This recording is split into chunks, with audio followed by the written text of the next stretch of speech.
I'm preaching to the choir, but let me just do a quick review to bring everybody up so we're on the same page. We know that the County Planning Department has done a massive amount of research in the EIR. There's 11 significant impacts on this project, that significant environmental impacts. We know that this project violates all sorts of San Luis Obispo County's general plan and specific plan, policies, and procedures. What's going on, bro? Just got here. At the last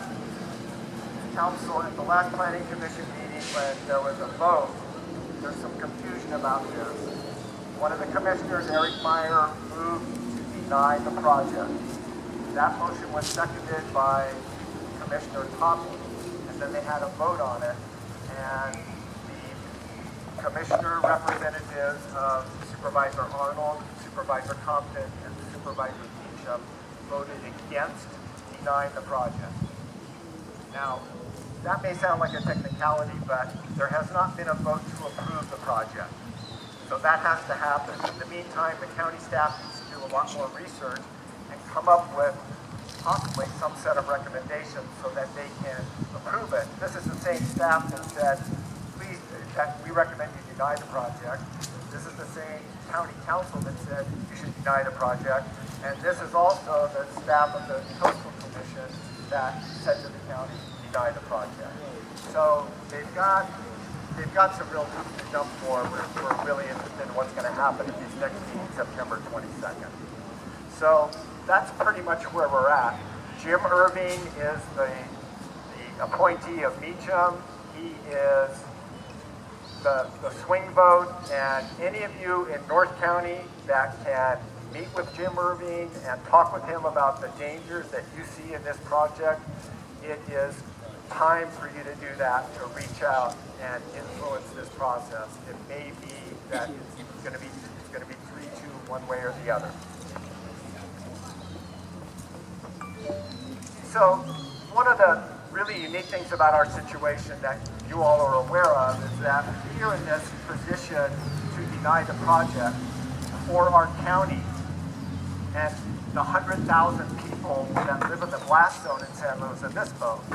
But we are uniquely in a position to protect millions, I mean literally millions and millions of people who live on the Union Pacific line that would be impacted by the oil trains coming to our refinery from Alberta, Canada, carrying tar sand oil, the filthiest crude oil on earth.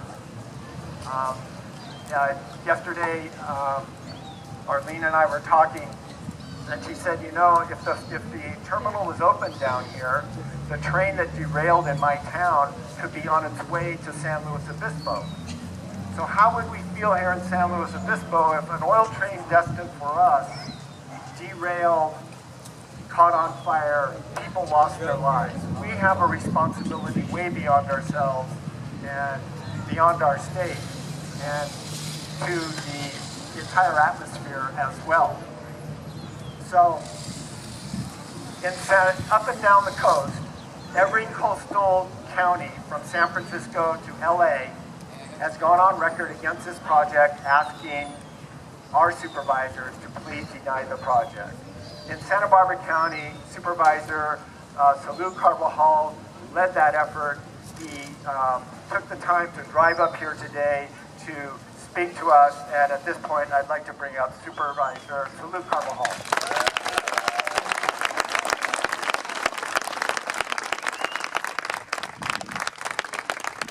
Thank you, Charles. Good afternoon, everyone. Why don't we give a great San Luis Obispo welcome to the Mayor of Mosher, Oregon, Mayor Bird.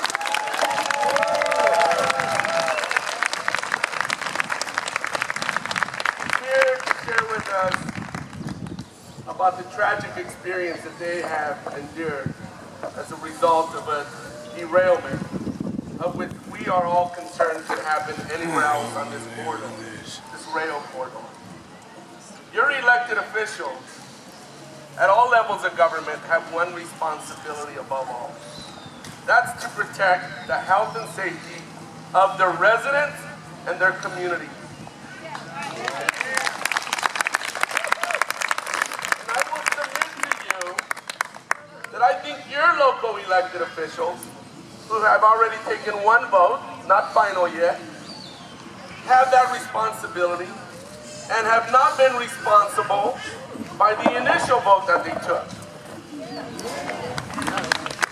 Our collective voices today should continue to that next hearing to get them to reconsider the fallacy of their direction and their vote. There are three things that encompass basically what's at stake along this corridor. Not only danger to our public safety, danger to some of the most ecological wonders in our communities, but also our economy. There is no way that findings can be made to support this project. No way.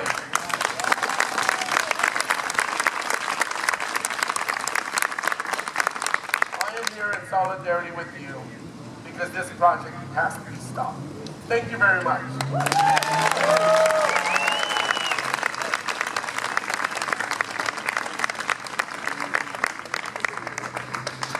Okay, thank you very much, Salud.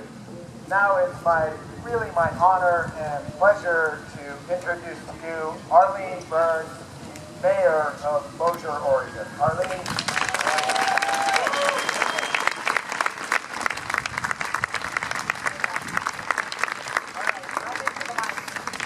Well, it's wonderful to be here. This is a part of the world that I know and love, so it wasn't hard to convince to come down and have the paradise on the coast, indeed. So I am the mayor of Mosier. Mosier, as some of you may or may not know, is about an hour east of Portland in the Columbia River Gorge. It's in a national scenic area. It's straddled by two volcanoes that are about 12,000 feet high, Mount Hood and Mount Adams, and we're about 100 feet above sea level. We're a community of about 430 residents with about 1,400 in the watershed that also consider Mosier their home and community, even though they don't pay taxes. So we have a school that has 220 students that are K through 8th grade, and we're a community. Our little motto is small enough to make a difference. So I think we've been all that. So we have all of our city officials are volunteer. We all serve the community and the larger region for love and for passion and for a duty that we take responsibility to be part of the solution. And one of our also objectives in our community is to be a template for a sustainable community, a different way to be on the earth. And we think we're small enough, feisty enough, and light on our feet enough that we can do that. So for the last 2 years almost, I've been involved in an organization that maybe you guys can join as well, called SELA, the Safe Energy Leadership Alliance. And this consists right now of 150 elected officials from Oregon, Washington, Montana, and Idaho that have all been dealing with this crude oil train inundation that really came upon us while we were sleeping. There are plans in the Columbia River Gorge to turn our gorge, national scenic area, protected by the tribal treaties of 4 Indian nations, into a fossil fuel superhighway. There are plans for a terminal in Vancouver, Washington, that would be the largest terminal in the United States history, all for export of this crude oil to China. We are fighting everywhere we can, and what we notice is like a sieve. The moment that one thing is blocked, these openings come up everywhere else, and this is in Washington, in Oregon, and in California. The crude oil industry are looking for weaknesses in the system. They're looking for vulnerabilities. They're looking for communities that have a little bit of a misguided view of what they will gain, and not calculating whatsoever the risk involved. So we were all already aware of this. We passed a resolution about a year and a half ago opposing this crude oil transport through our corridor. And I must say, even though I've been involved in this issue, I never in a million years thought a train would derail on our doorstep. So this train, one of the reasons I thought it probably was not quite possible there is the trains only go 30 miles an hour when they go through our town. So this train that derailed, which was 96 cars long, spanned the entire city limits of our town with these ominous black cars. And it derailed, 4 cars exploded, 16 cars derailed. And all of a sudden our reality was very, very different. What could have happened was what's called a breve explosion, and these are the ones that you hear about in this blast zone. The blast zone of these cars, one car, is a mild blast zone. It's almost like a minor nuclear explosion. There were 96 cars spanning our entire city limits. Yeah. So these cars were actually on their way to Tacoma, Washington, these specific ones. They were often crewed from North Dakota. I've learned since this that the state of Oregon gets 0 tax benefit for these trains that are coming through. We also have coal trains that are 5,000 pounds of allowable loss per train. We have 20 to 30 to 40 mile an hour winds that are common in our area, Mecca for windsurfing. Very much like here, it's agricultural and a tourist economy.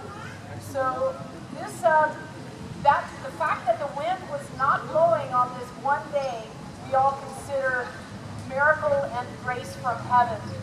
If the wind had been blowing, we would have lost our town. We would have probably lost 225 children from our school. The children were evacuated.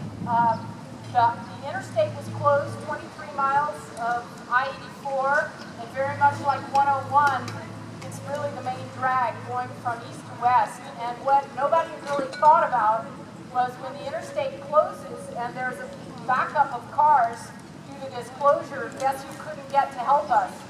The first responders. They were stuck in gridlock traffic.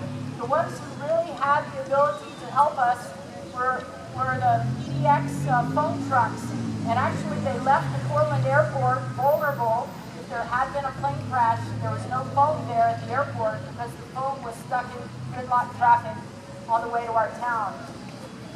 It took 15 hours to get the fire out. In the end, they didn't use much foam. They mostly used 1.5 million gallons of water. For a while, there was a fear that our own water system was drained irreparably. But it turns out that it was just one of our reservoirs that was kind of sucked up to mud, and a lot of the other water was trucked in by a local vineyard. So our town was inundated with large, heavy equipment and experts from Union Pacific that came to work on the recovery. This lasted for about 5 days. We had more people in town than the population of the town. At this time, we had no sewage. Nobody could flush a toilet or take a shower. We had a boil water notice, so even though the town, only 100 houses were truly evacuated, the rest of us that were there had no facilities. So we're a community that's resilient, and we're used to dealing with storms in the winter and ice storms and lack of electricity. And one of the things that we all have tried to do is be prepared for times like this. And because we're a great community, people that were on the outskirts of town that weren't in the sewage system were phenomenal about taking in people, taking in animals. But this whole situation has woken us up. And I was saying to somebody the other day, before this is all over, they might wish they killed us all. Can't shut up about it. One of the things that was really encouraging and amazing, we ended up, when we heard the trains were going to start moving again, while these tanks still just annihilated the side of the track, full of oil, still not pumped out, they fixed the tracks, and we're planning to start business as usual. We passed an emergency city council resolution asking them to not start this train traffic. That was immediately ignored. We were told that the tracks were safe. It was our Oregon inspectors that then came out with a report saying that there was a mountain of rusty bolts that none of the inspections had picked up. None of the highest level inspections could pick up these rusty molds that failed. So the Oregon Department of Transport has joined the senators, Wyden and Merkley, the governor of Oregon, and the governor of Washington, calling for a moratorium on crude oil train traffic.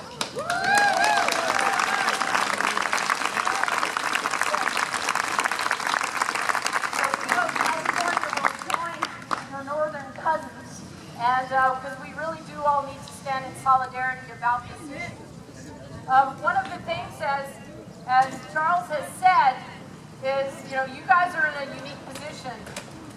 I have to change hands. In Oregon, the oil trains had already started flowing. The terminals are already in Tacoma. Here, you can stop this before it starts. And it's a hell of a lot easier to stop it now than once it's been approved.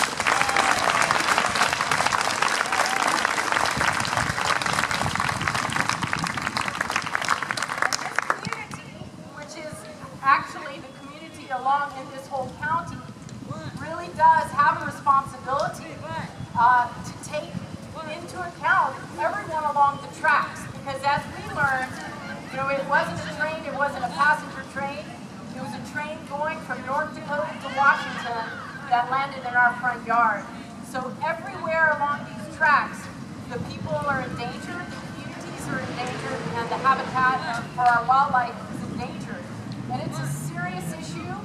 Very few people are making a lot of money, and the rest of us are shouldering this tremendous risk that could change our lives indefinitely. One of the things we just found out yesterday, they did remove 40 tons of soil that had crude in it. 10,000 gallons were actually taken into our sewage treatment plant, so I want to build a little statue for it because it was a bit of a hero in the fight. It was the greatest place for 10,000 gallons to land if it had to go somewhere.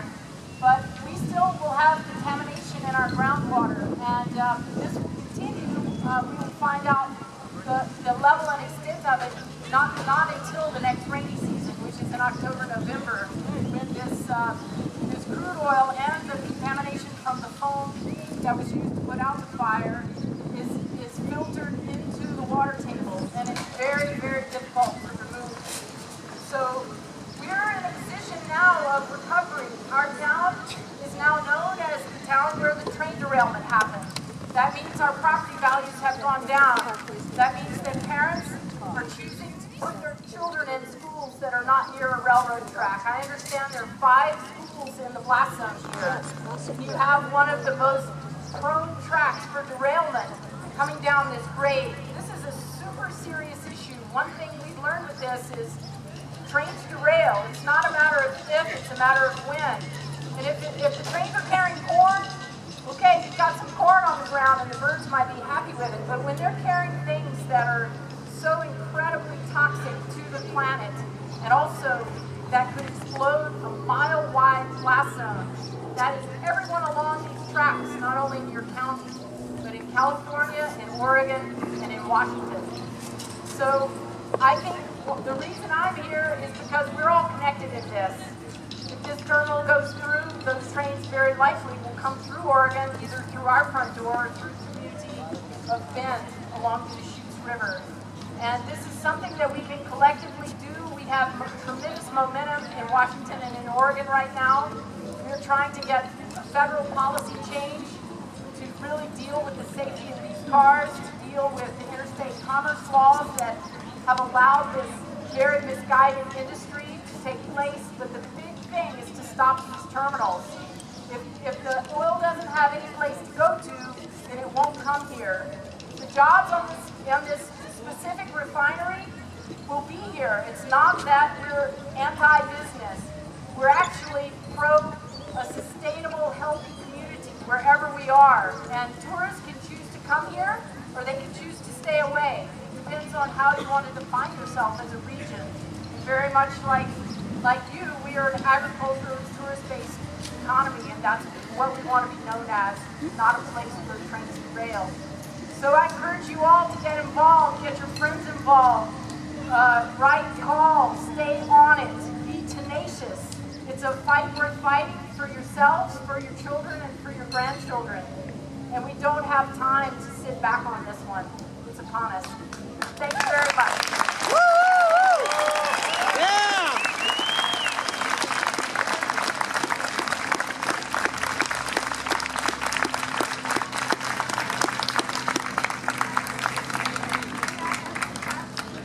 No, not now. Thank you so much, Arlene, and we hear your message loud and clear. There's some of you who may not be hooked into our system of communication, and we want you to stay connected. We want you to be more involved. We need more help. We need more assistance. We want you to join in, and so much appreciate if you're not signed up for the Mesa Refinery Watch newsletter, you are missing out on the best source, along with the Santa Lucian Sierra Club newsletter, the best source of oil trading news in our county, and they will keep you informed. So please go by Mesa Refinery Watch table and sign up for their newsletter if you haven't already. We need people to reach out to their supervisors and encourage them to deny this project. The way it's going right now, we're going to have the supervisors are not going to be making a decision on this until 2017, which means we will very likely, we know we will have a new board. It will be a newly composed board. Frank Meacham will not be there any longer. So it's very important that we be involved in this supervisorial election, that we demand from candidates to hear from them clearly, where do you stand on this issue? No more, oh, I really can't make a comment because it might come in front of the board and I'm running for office and blah, blah, blah, blah, blah. No, we want to know where you stand. Demand this of the supervisors. We have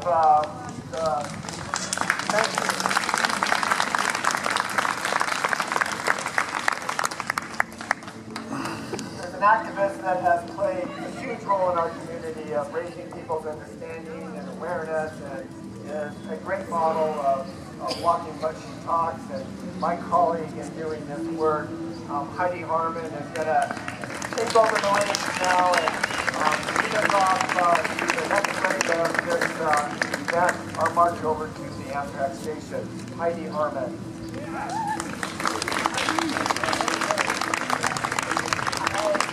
All right, good afternoon, oil train fighters. Thank you so much for being here today. Who's written a letter to the editor about this project? All right, and who's going to write another one? All right, who's written their supervisors? And who's going to write them again? And go to their office and ruin their day if you have to. Right? Who's willing to do the work because that's the only way it's going to take? Right? We have some pretty powerful, high-dollar folks that we're fighting here. And they may have all the money in the world, but they do not have all the people. That is what we have. Right? So, I think it's still lawyers that says, organized money will never, ever win over organized people. Right? And that's what we're doing here today. So thank you for being part of that, and thank you for doing the work. And the last question I was going to ask is, who's willing to stand with me on the track if need be if this project doesn't get approved? So file that away. I saw all those hands, so I'll be calling those people to join me on the track if need be, because that may be what it takes. And they need to know that that is what we're willing to do. And that is what a lot of communities have done throughout the country. And that may be what it takes. So thank you for those of you that are willing to do that. And thank you for those of you who just thought of that and are comfortable with that. But by the time we need you, I know you'll be ready. So we're going to walk over to the train station itself, because one of the groups we're communicating with is not just the supervisors and not just Phillips and not just our local community, but Union Pacific itself. And so we're going to walk together as a group and stand in unison at the tracks. And I'm going to say over there as well. Who's going to march with us? All right. So I'm going to talk more about this when we get there, but just in case some of you don't make it over there, I just want to say, I want to just plant the seed and invite you to feel how important this is, especially just feeling this so much in light of recent events in particular, that this issue is a environmental, racial justice issue. Absolutely. 80% of the people, 80% of the 5.5 billion people that live in the blast zone are in disadvantaged communities and communities of color. So when we fight this project, we are fighting in solidarity with those communities as well. So thank you for being part of that. And let's head over there and show this community what we're about.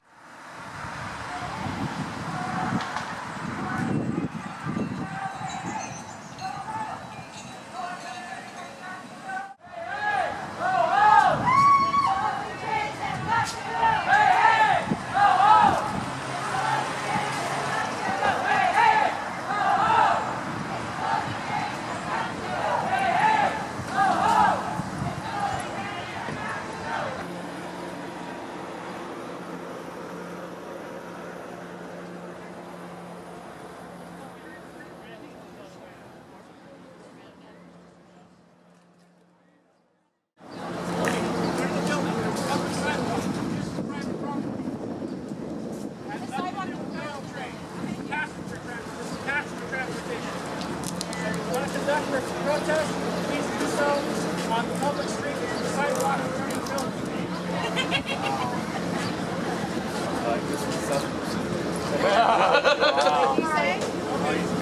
So they're asking us to please leave the premises. So I'm just going to go ahead and close then instead of trying to reorganize everybody in a different space.